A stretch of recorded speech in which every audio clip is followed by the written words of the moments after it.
بسم الله الرحمن الرحیم. توی این ویدیو در مورد MD5 کرکینگ میخوایم صحبت کنیم. این که شما چطوری بتونید یک MD5 رو کرک کنید، البته به روش بروت فورس. برای کرک MD5 ما ابزاری رو برای شما حاضر کردیم به نام HZ MD5 Cracker که از این لینک میتونید این رو دانلودش کنید. این گیت هاب ما هست که کلیه پروژه های اوپن سورس یا فورک شده رو توی این قسمت شما میبینید.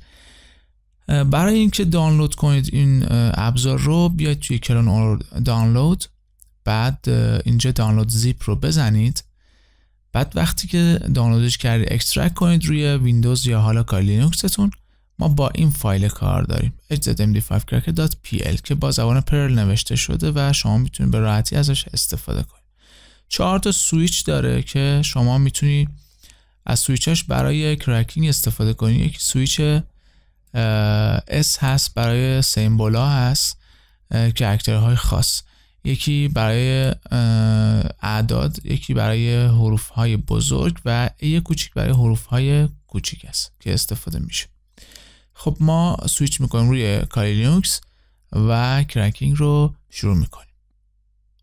خب من این ابزار رو دانلود کردم، روی دسکتاپ خودم قرار دادم. میرم توی ترمینال کاری لینوکس، سویچ میکنم روی دسکتاپ و اینجا پر رو اول وارد میکنم، اسم این ابزار رو دقیق مینویسم.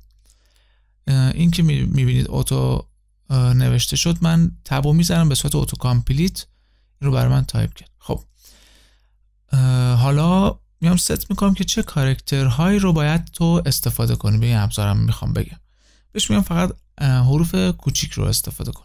اگه بخوام کلیه حروف رو استفاده کنه، حروف بزرگ رو اضافه میکنم، سیمبولا رو اضافه میکنم و اعداد رو هم با n اضافه میکنم.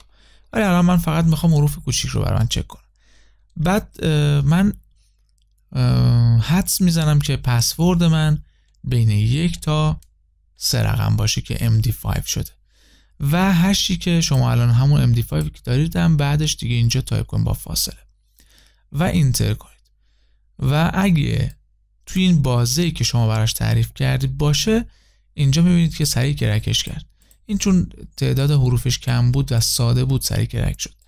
توی موارد دیگه که اون رمزی که تبدیل به MD5 شده پیچیده باشه بیشتر طول میکشه. و الان میبینید که به همین سادگی شما میتونید یه MD5 رو کرک کنید.